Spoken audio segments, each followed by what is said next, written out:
বিপুল সংখ্যক এই জনগণের বসবাস করা এই এলাকায় সাভার পৌরসভায় ময়লা ডাম্পিংয়ের জন্য কোনো স্টেশন নাই, যে কারণে সাভারের বিভিন্ন মহাসড়ক অলিতে গলিতে আনাচে কানাচে ময়লার ভাগার হয়ে গেছে।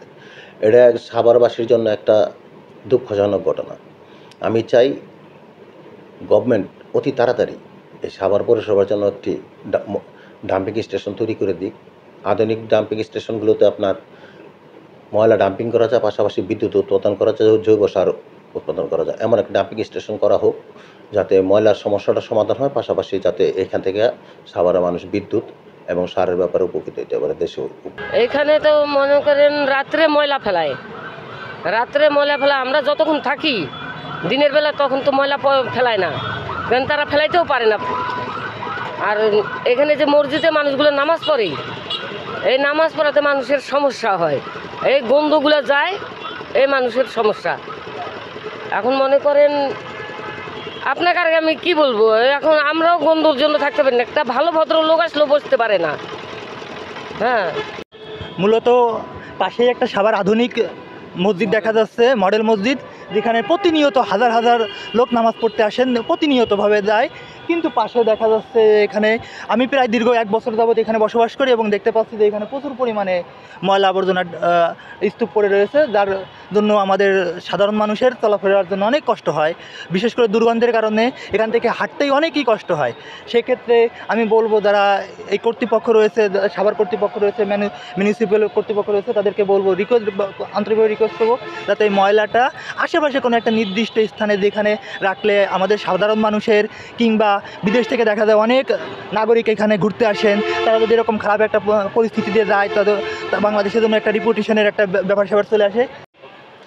সাভার পৌরসভায় নির্দিষ্ট কোনো ময়লা ফেলানোর ডাম্পিং না থাকার কারণে সাভার আমিনবাজার থেকে সাভার পৌরসভায় বিভিন্ন জায়গায় ময়লা মনে হচ্ছে যেন ময়লা একটা বাগার হয়ে গেছে। তো আমি আর সাভার পৌরসভা থেকে এটার কোনো প্রতিকারও দেখছি না। আমরা দীর্ঘদিন যাবৎ যে যার মতো করে ময়লা ফেলতেছে।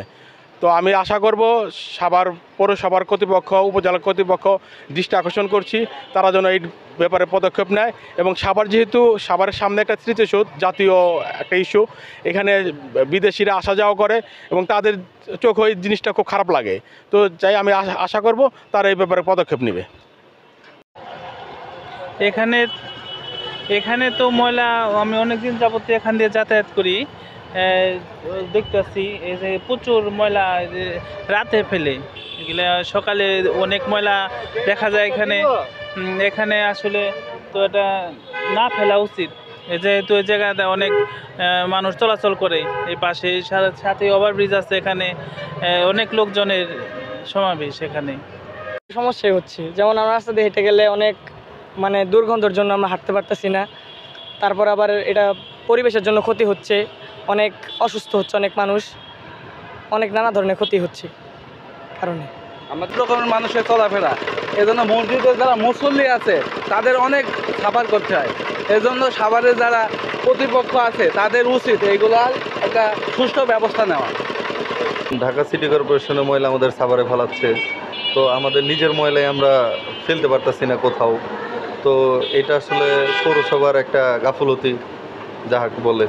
আর দ্বিতীয় হচ্ছে এগুলো নিরসন করা খুবই দরকার, কারণ সাভারটা হচ্ছে ঢাকা একটা ঢাকা সিটির মধ্যে সবচেয়ে গুরুত্বপূর্ণ হচ্ছে একটা সাভার পৌরসভা যাকে বলে। যে আসলে 5 নম্বর ওয়ার্ডের যে মডেলের পাশের যে জায়গাটাতে আসলে দীর্ঘদিন ধরে ময়লার স্তূপ দেখা যাচ্ছে। আর এছাড়া যেটা অভিযোগ দিলেন যে নদীতে সরাসরি ময়লা ফেলা হচ্ছে, তো ডেফিনেটলি এই নদীতে বা পানিতে সরাসরি বর্জ্য ফেলাটা এটা অবশ্যই পানি দূষণ করছে। এবং এই সমস্ত পানিতে গোসল, রান্নাবান্না বা অন্যান্য কাজে যদি ব্যবহার করা হয়, তাহলে সেক্ষেত্রে তো আসলে জীবাণু সংক্রামিত হওয়ার সম্ভাবনা অনেক বেড়ে যায়। আপনারা জানেন বর্তমানে আমাদের টিসিবি ক্যাম্পেইন চলছে, অর্থাৎ টাইফয়েডের ভ্যাকসিন দিচ্ছি। টাইফয়েড কিন্তু একটি পানিবাহিত রোগ, পানির মাধ্যমে ছড়ায়। তো যেখানে আমরা ভ্যাকসিন দিয়ে পানিবাহিত রোগটাকে কমিয়ে আনার চেষ্টা করছি, সেখানে এই ধরনের জিনিসটা আসলে সাংঘর্ষিক। তারপরেও আমরা আমাদের পৌরসভার যে সমন্বয় সভা হয় প্রতি মাসে, পরবর্তী মাসিক সমন্বয় সভাটা আমি উপস্থাপন করবো এখানে কার্যকরী একটা উদ্যোগ নেওয়ার জন্য। আর যে সমস্ত অব্যবস্থাপনা রয়েছে এগুলো যাতে সুন্দর একটা নিয়মের মধ্যে আনা হয় সে ব্যাপারে আমি কথা বলবো।